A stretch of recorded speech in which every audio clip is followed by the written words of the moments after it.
Group 2ல் கேட்டிருந்தா 97வது கொஸ்டினுக்கு ஆன்சர் பார்ப்போமா. ஆண்டு வட்டி விகிதம் 16 2/3% எனில் 68,000க்கு 9 மாதங்களுக்கு தனி வட்டி என்ன அப்படின்னு கேட்டிருக்காங்க. ஓகேவா. இப்போ வந்து 16 2/3% வந்து மிக்சட் ஃப்ராக்ஷனில் இருக்குது. ஓகேவா. இப்போ வந்துட்டு நம்ம ஃப்ராக்ஷனில் பார்த்தோம் அப்படின்னா 16ஐயும் 3ஐயும் பெருக்கணும். ஓகேவா. 48 மேலே உள்ள நம்பர் கூட்டிக்கங்க. ஓகேவா. 2 கூட்டிக்கங்க. 50 அப்புறம் டிவைஸில் உள்ள 3 அப்படியே எழுதிடணும். ஓகேவா. ஸோ இப்போ வந்துட்டு டிவைசரில் வந்துடுச்சா.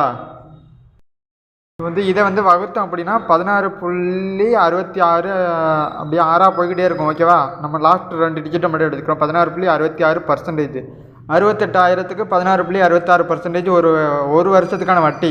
ஓகேவா. இப்போ கால்குலேட்டரில் போடுவோமா. 68,000 × 16.66%. இதுதான் ஒரு வருஷத்துக்கான வட்டி. எவ்வளவு? 11,003